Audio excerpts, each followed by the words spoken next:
नमस्कार, मैं हूं विनीत राय और स्वागत है हमारे खास प्रोग्राम में, जिसमें हम आप लोगों के सामने बात करेंगे रावण के पुत्र के बारे में कि आखिर हनुमान जी रावण के पुत्र अक्षय कुमार का वध करना क्यों नहीं चाहते थे। महर्षि वाल्मीकि के द्वारा सदियों से पहले रचे गए रामायण हिंदू ग्रंथ रामायण में उन्होंने ऐसे कई प्रसंगों का वर्णन किए हैं जो रोचक एवं रहस्यमय भी हैं। भगवान विष्णु के 7वें अवतार श्री राम का जन्म, माता सीता का स्वयंवर, प्रभु श्री राम के साथ माता सीता का अयोध्या आना, उनका वनवास तथा अंत में लंकापति रावण को पराजित कर फिर वापस अयोध्या नगरी लौटना, ये सभी प्रसंग प्रसिद्ध और रोचक हैं जिन्होंने हम वर्षों से सुनते आ रहे हैं। इस महान ग्रंथ ने हमें महान देवी देवताओं को याद कराया है।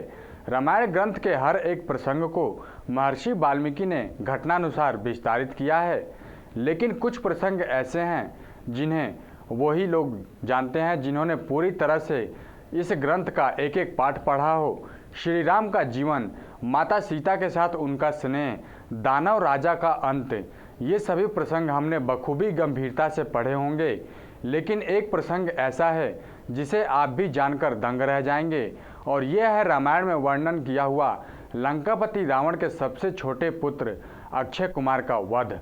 तो आइए जानते हैं रावण के सबसे छोटे पुत्र अक्षय कुमार के वध के बारे में विस्तार से। अक्षय कुमार लंका नरेश रावण की सबसे छोटी संतान थे, लेकिन उसके बावजूद उसमें कई देवताओं के समान शक्तियां थी। ऐसा माना जाता है कि उसकी वीरता देवों के समान थी। रावण की सेना में सबसे बलवान योद्धाओं में से एक था अक्षय कुमार। वन में रावण के द्वारा माता सीता का हरण करने के बाद जब श्री राम को ये मालूम हुआ कि उनकी पत्नी लंका नरेश रावण की कैद में है, तो उन्होंने मां सीता को वापस पाने का निर्णय लिया। लेकिन वो किसी भी निर्णय पर आने से पहले ये चाहते थे कि उनकी ओर से कोई महारथी उनका संदेश लेकर रावण के पास जाए। लेकिन कौन जाता? तब उनकी आंखों के सामने एक विशाल समुद्र था जिसे बिना किसी माध्यम के पार कर पाना असंभव था। ऐसे में कौन था जिसके पास समुद्र को लांघकर दूसरी ओर लंका जाने की क्षमता थी? वो थे पवन पुत्र हनुमान। पवन देव के आशीर्वाद से वो आकाश में उड़ सकने की शक्ति रखते थे। इसके साथ ही हनुमान जी अपने शारीरिक आकार को एक पहाड़ से भी ऊंचा कर सकने की दैवीय शक्तियों से भरपूर थे। अंत में श्री राम का आशीर्वाद पाकर हनुमान जी निकल पड़े माता सीता की खोज में। सुनहरी लंका में रावण के महल के बीचों बीच थी अशोक वाटिका। सुंदर बाग एवं बड़े बड़े रसीले फलों के वृक्ष से भरा पड़ा था ये बाग, और उसी बाग की एक दिशा में राक्षसियों के बीच बैठी थी माता सीता। उनकी सुंदरता तथा चेहरे पर एक तेज को देख हनुमान जी समझ गए कि ये प्रभु श्री राम की अर्धांगिनी माता सीता ही हैं। वो उनके पास गए तथा माता सीता को श्री राम का संदेश दिया तथा ये आश्वासन दिलाया कि ये लोग जल्द ही उन्हें रावण की कैद से छुड़ा ले जाएंगे। अब हनुमान जी श्री राम के द्वारा सौंपा हुआ कार्य तो कर चुके थे, लेकिन रावण तक पहुंचने का एक माध्यम चाहते थे। फिर क्या था? उनके दिमाग ने एक जुगत लगाई। वो बाग के वृक्षों पर चढ़ने लगे, फल खाने लगे तथा बाग की खूबसूरती को नष्ट करने लगे। ये देख कई सैनिक उन्हें पकड़ने के लिए आए, लेकिन हर किसी का प्रयास बेकार गया। कुछ सैनिकों ने तो रावण को बजाकर संदेश भी दिया कि बाग में एक बड़ा वानर घुस गया है और बगीचे की चीजों को नष्ट कर रहा है। तब रावण ने अपने सैनिकों को उसे पकड़ लाने का आदेश दिया, लेकिन हनुमान जी सैनिक की पकड़ में कहां आने वाले थे। राक्षसों को सबक सिखाने के लिए हनुमान जी ने सेना में से कुछ को मार डाला और कुछ को मसल डाला और कुछ को तो पकड़ पकड़ कर धूल में मिला दिया।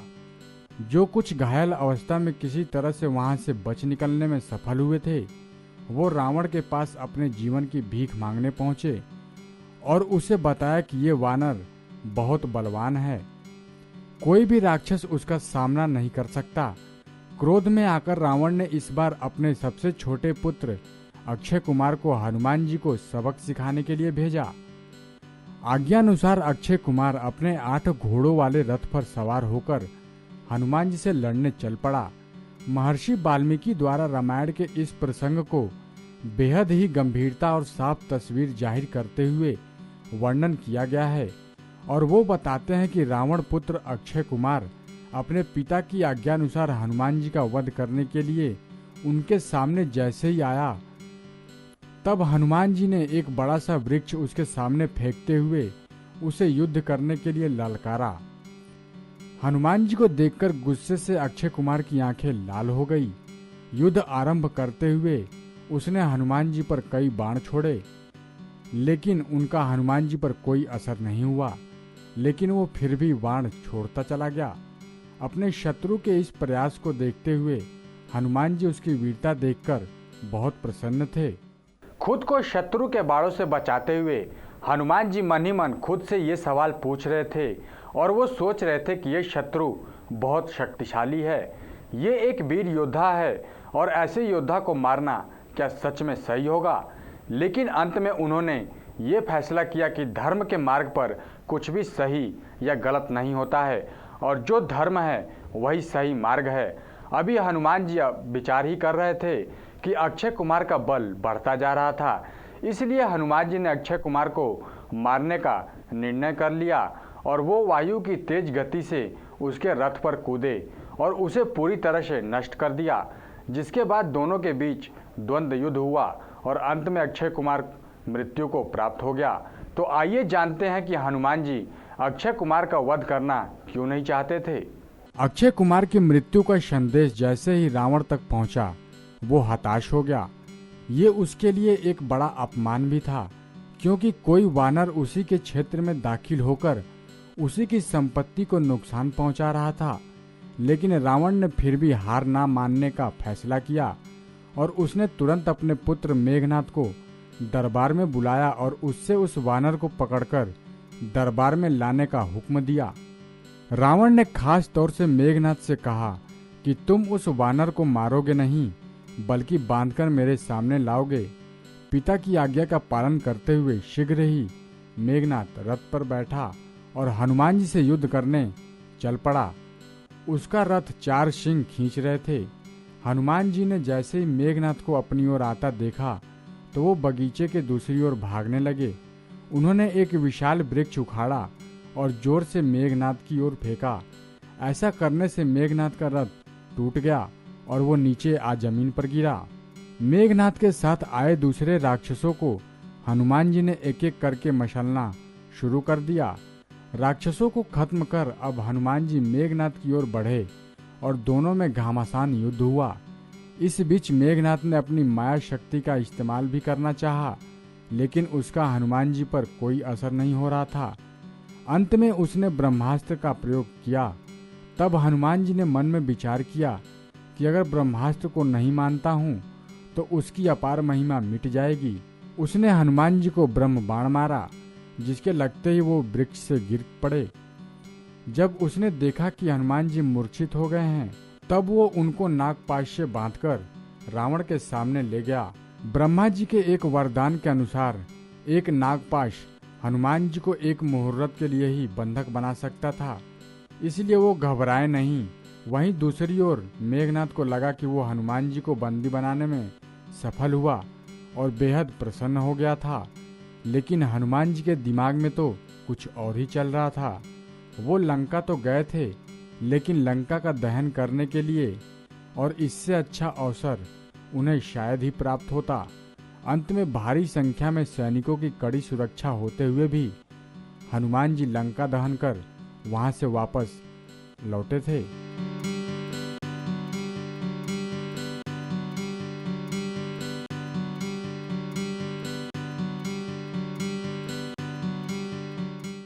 अक्षय कुमार रावण का सबसे छोटा पुत्र था, लेकिन उसकी वीरता देवों के समान थी।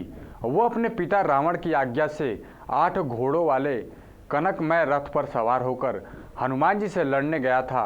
महर्षि वाल्मीकि ने रामायण में इस प्रसंग का बहुत ही अद्वितीय तरीके से वर्णन किया है।